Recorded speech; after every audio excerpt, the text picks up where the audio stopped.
जय गुरु संतपति। पिछले वीडियो में मैंने योग के संबंध में थोड़ी चर्चा की। आध्यात्म में योग का सीधा अर्थ है आत्मा को परमात्मा से जोड़ना। संत साधना में सूरत शब्द योग की चर्चा है। वैसे हम लोग आगे बढ़ें योग के विषय में और अगर कुछ जानें तो योग को हम लोग 3 वर्गों में बांट सकते हैं। एक कर्म योग, ज्ञान योग और भक्ति योग।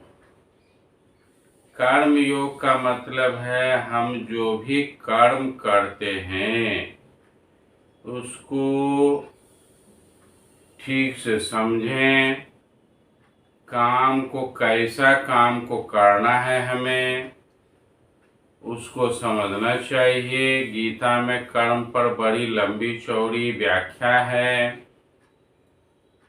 एक तो सुकर्म करना चाहिए और सुकर्म के साथ साथ उसको ईश्वर पर छोड़ देना चाहिए, उसकी फल की इच्छा नहीं करनी चाहिए।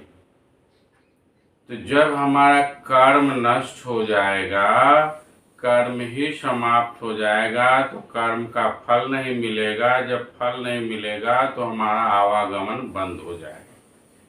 तो एक कर्म योग, कर्म को ठीक से समझना होगा। इस पर अगर व्याख्या की जाए तो बहुत लंबी चौड़ी व्याख्या होगी। मैं यहाँ उतना समय इसमें नहीं दूंगा। प्रत्येक मनुष्यों से, प्रत्येक गुरु भाइयों से आग्रह है कि अपने कर्म को ठीक कर जीवन बिताएं। दूसरा है ज्ञान योग। ज्ञान के द्वारा उस परम प्रभु परमात्मा को समझने का, जानने का प्रयास करें। अब ज्ञान के अंतर्गत आ गया हमारा शरीर क्या है, 5 तत्व से निर्मित है। इसमें 25 प्रकृतियां हैं, 3 गुण हैं और अनेकों विकार यहाँ मौजूद हैं। ये सारे इस शरीर का गुण है और तब इसमें आत्मा अवस्थित है और परमात्मा भी अवस्थित है। इसको ज्ञान के द्वारा समझना और समझकर उसके अनुकूल चलना, ये ज्ञान योग है। और सबसे उत्तम तीसरा भक्ति योग। भक्ति योग में अपने को पूर्णतः अपने इष्ट के प्रति समर्पित कर उसके अनुसार चलना, यह भक्ति योग है। सबसे पहले इसके लिए एक सद्गुरु की आवश्यकता होगी। सद्गुरु की तलाश करें और फिर उस सद्गुरु से दीक्षा ग्रहण कर उसके अनुकूल पूर्णतः चलें। ये भक्ति योग है। ऐसा करने से हमें अवश्य ही कुछ न कुछ उपलब्धि प्राप्त होगी।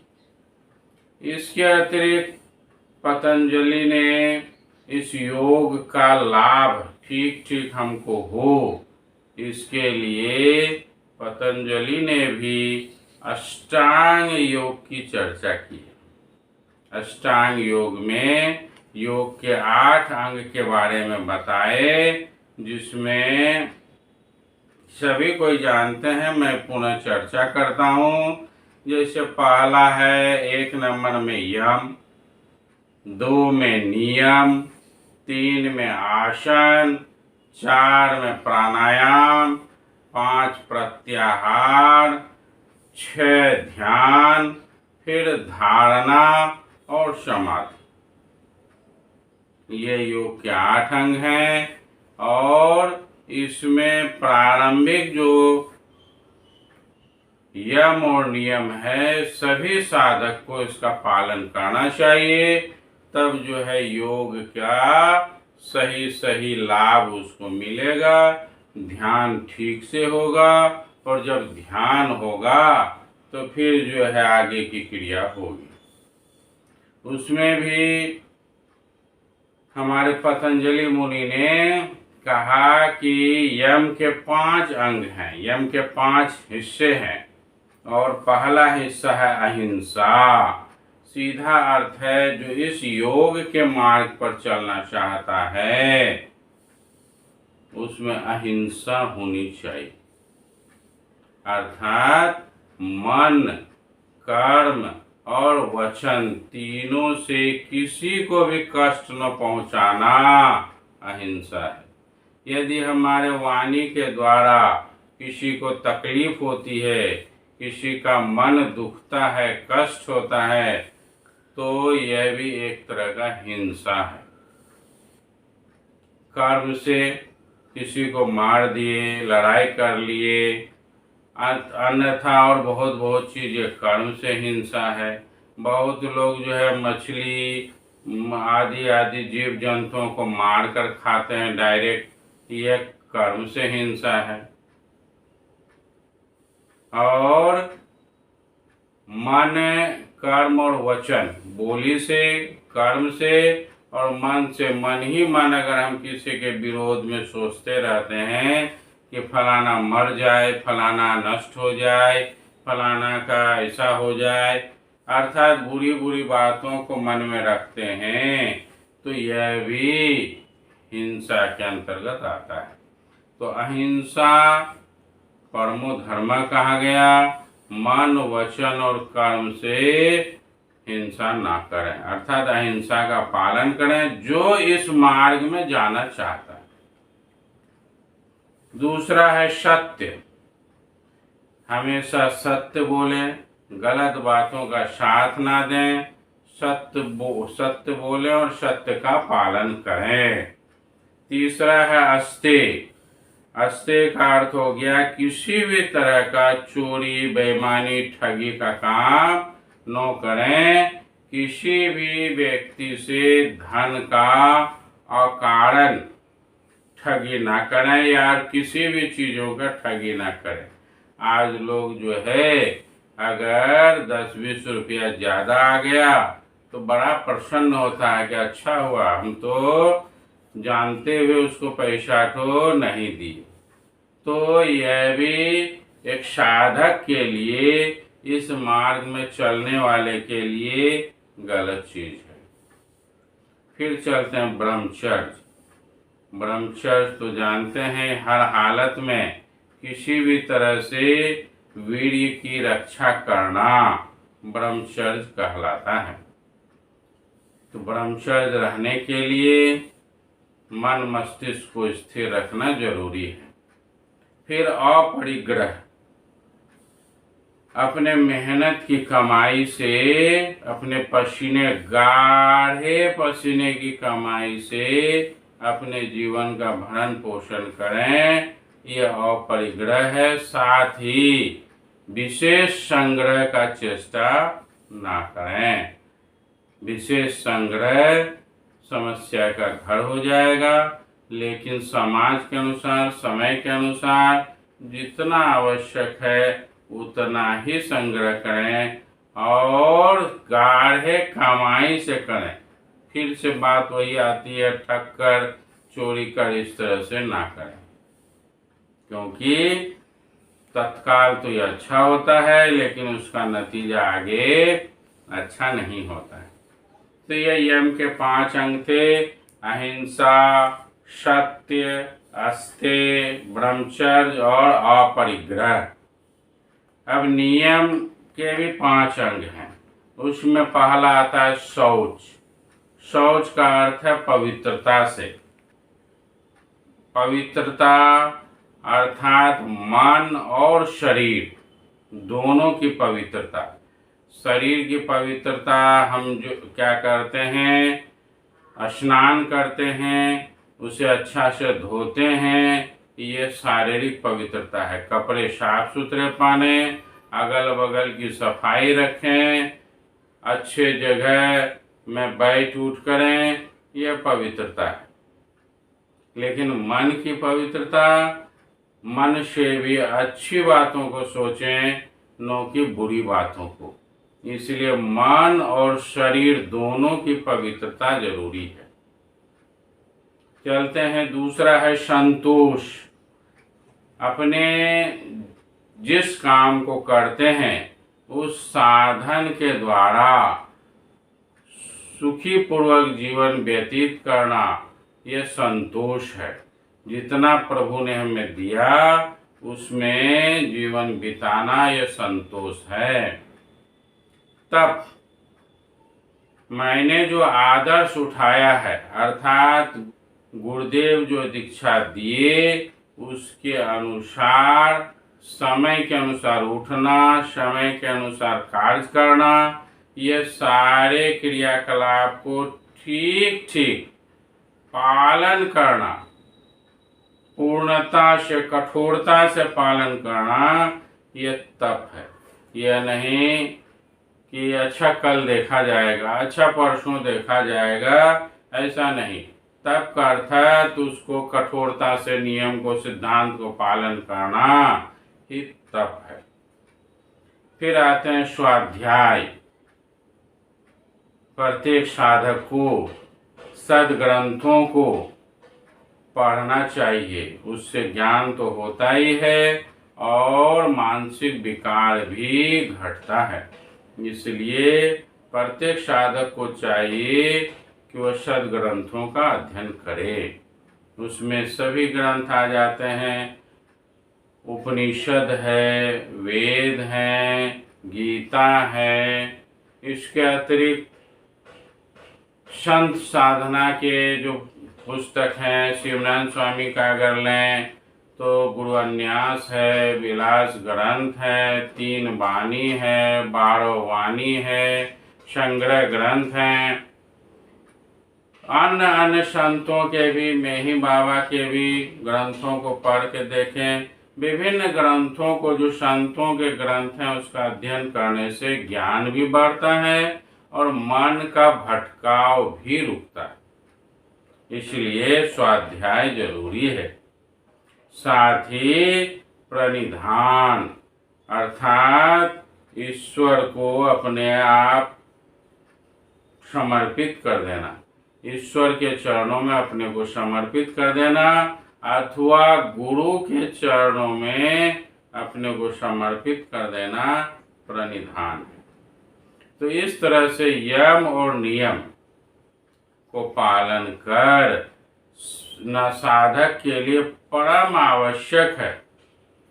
यम और नियम का पालन करने के बाद प्रारंभिक अवस्था में शिष्य को यह नियम तो पालन करना ही चाहिए। जब उच्च अवस्था हो जाती है तो फिर उसके लिए कोई नियम कानून नहीं रह जाता है। सामर्थ्यवान के लिए सभी चीज ही नियम है, लेकिन जो कुछ करना चाहता है प्रारंभिक अवस्था में उसे यम और नियम का पालन करना चाहिए। इसके बाद आता है आसन। तो आसन अर्थात बैठने का तरीका। 84 प्रकार के आसन बताए गए हैं। वैसे तो जितनी योनियां हैं उतने प्रकार के आसन हैं, तो उसका वर्णन करना संभव नहीं है। उसमें 84 आसन हैं और 84 आसन में सबसे प्रधान आसन साधना के लिए सिद्धासन है। इसलिए साधक को चाहिए वे सिद्धासन में बैठें।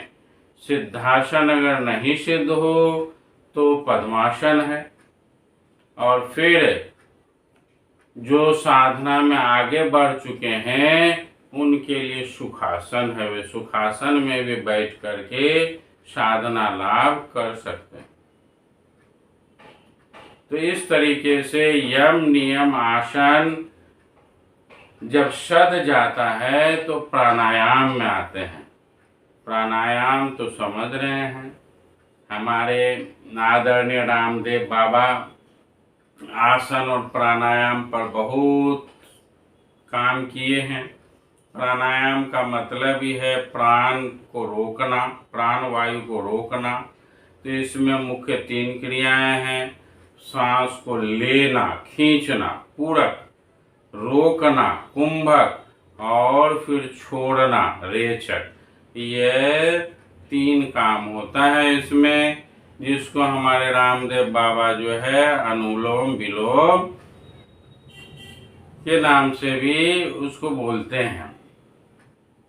रामदेव बाबा ने तो भारतवर्ष ही नहीं, दुनिया में इस योगा को इतना हाहाकार मचा कर रखा कि लोग समझ गए कि योगा करना ही चाहिए, इससे शरीर फिट होता है। और ये अच्छी बात है।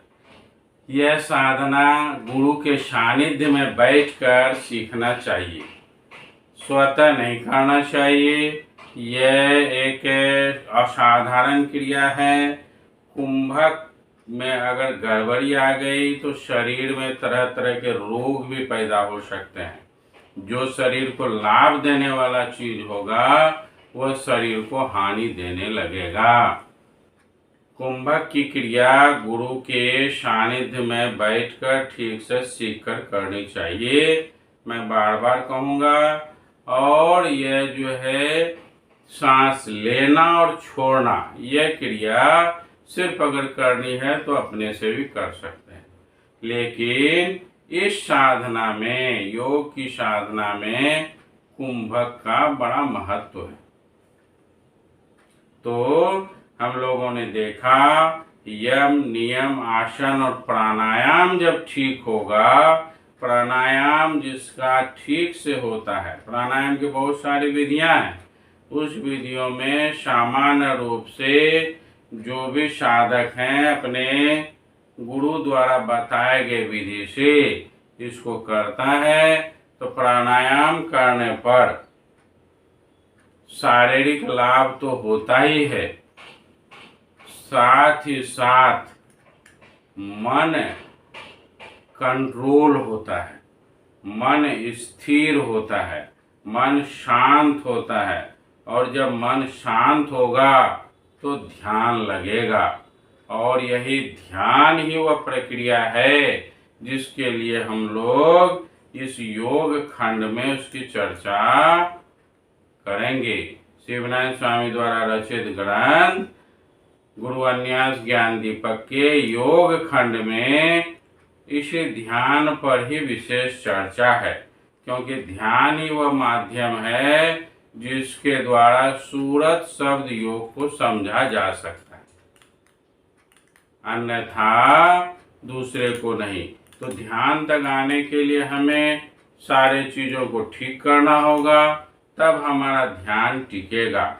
और जब ध्यान टिकेगा तो फिर धारणा, तब हम कहीं पर भी अपने ध्यान को उठाकर एक बार में झटके से हटाकर दूसरी जगह कर सकते हैं। अर्थात जरूरत है हमें बैठकर ध्यान करने का, मन कहीं है, हम झट से उठा करके आज्ञा चक्र पर बैठा लिए, यह धारणा है। और फिर समाधि, तो जो लोग समाधिनस्थ हुए हैं वही उसको ठीक से बता सकते हैं। मैं इतना कहूँगा कि समाधि मन और बुद्धि से परे की अवस्था है, उसमें सांस की गति बिल्कुल स्थिर, अथवा श्वास की गति नाक के भीतर ब्रह्मांड की ओर चला जाता है। यह एक अद्भुत अवस्था है। तो इस तरह से योग के 8 अंग हैं। इस 8 अंगों के द्वारा हम जो है बहुत ही लाभ प्राप्त कर सकते हैं। इसके अतिरिक्त साधक को यह भी जानना चाहिए कि हमारे नाक से बहने वाली हवा, अर्थात नाक में जो 2 छिद्र है, 2 छिद्र से जो वायु आ और जा रही है उसके बारे में भी साधक को ज्ञान होना चाहिए।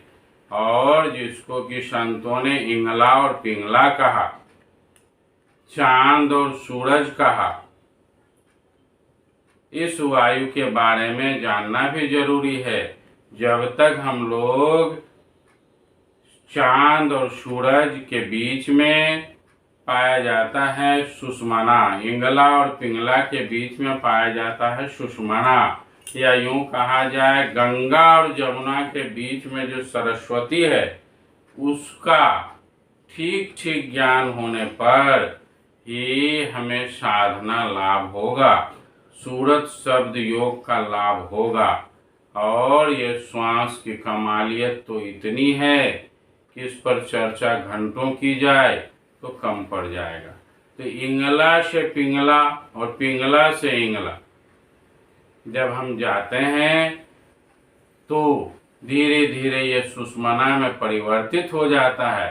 तो इंगला से पिंगला या गंगा से जमुना और जमुना से गंगा में परिवर्तित होना और उसको मिलाकर एक करना, यह भी एक योग है और साधक के लिए परम आवश्यक है इसको भी सीखना और जानना। इन सारी बातों को जब हम करते हैं, समझते हैं, सीखते हैं, जानते हैं, तब अपने अंदर ध्यान धरकर उस आत्मा और परमात्मा की तलाश में अग्रसर होते हैं। मैं योग के संबंध में तत्काल इतनी ही बातें रखता हूँ। फिर स्वामी जी दुखरन स्वामी से जो बातचीत किए वह चर्चा हम लोगों का गुरुन्यास में है। फिर स्वामी जी जो रामनाथ से बात किए इस संबंध में उसकी चर्चा मूल ग्रंथ में है। तो मैं तत्काल दुखरन स्वामी और शिवनारायण स्वामी के बीच वे इस ध्यान पर, इस सूरत सब योग पर जो चर्चा हुई है परमात्मा और शिवनारायण स्वामी के बीच, उसको मैं रखूंगा जो कि योग खंड के रूप में ज्ञान दीपक में मौजूद है। इस वीडियो में मैं आज यहीं तक समाप्त करता हूं बोलकर। जय गुरु संतपति, जय गुरु।